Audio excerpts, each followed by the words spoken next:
জাসদ সভাপতি ও সাবেক তথ্যমন্ত্রী হাসানুল হক ইনু এবং আওয়ামী লীগের যুগ্ম সাধারণ সম্পাদক মাহবুবুল আলম হানিফ সহ ৫ আসামির বিরুদ্ধে জুলাই আগস্টের মানবতাবিরোধী অপরাধের বিচার শুরু হয়েছে। আলাদা দুটি মামলায় আনুষ্ঠানিক অভিযোগ গঠন করেন আন্তর্জাতিক অপরাধ ট্রাইব্যুনাল ২। হাসানুল হক ইনু আদালতকে বলেন, তিনি রাজনৈতিক আক্রোশের শিকার, সম্পূর্ণভাবে নির্দোষ।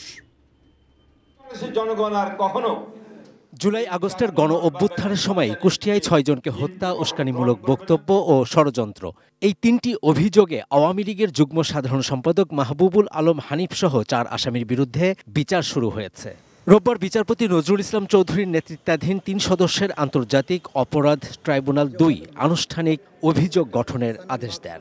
মাহবুবুল আলম হানিফ তার সহ কুষ্টিয়া আওয়ামী লীগের আরও ৩ জন নেতা সহ মোট ৪ জনের বিরুদ্ধে অভিযোগ গঠন হয়েছে এবং সেটার বিচারের জন্য ২৫শে নভেম্বর সাক্ষ্য গ্রহণের জন্য দিন ধার্য করা হয়েছে।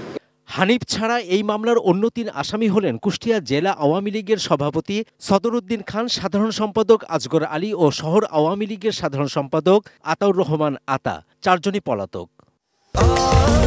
স্বাস্থ্যকর অল টাইম ফ্যামিলি কেক, সব সময় all time healthy life.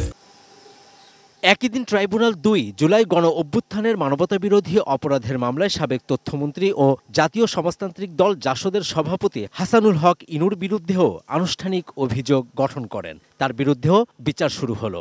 Hasanul হক ইনু সাহেবের বিরুদ্ধে মোট ৮টি চার্জ গঠন করা হয়েছে। আন্দোলন দমনে বিভিন্ন পরিকল্পনা গ্রহণ, কারফিউ জারি, শুট অ্যাট সাইট, এগুলোর ব্যাপারে তার যে ভূমিকা ছিল, সেই তার কমান্ড এবং সুপিরিয়র রেসপন্সিবিলিটির কারণে তার বিরুদ্ধে এই অভিযোগগুলো গঠন হয়েছে।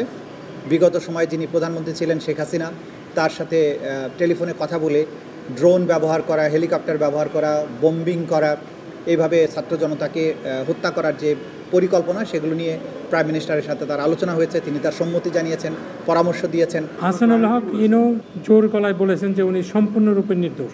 উনি বলছেন মামলাটি উদ্দেশ্য প্রণোদিত এবং রাজনৈতিক আক্রোশের উনি শিকার। অনেক গায়েবী মামলার মধ্যে উনি একজন শিকার হয়েছেন।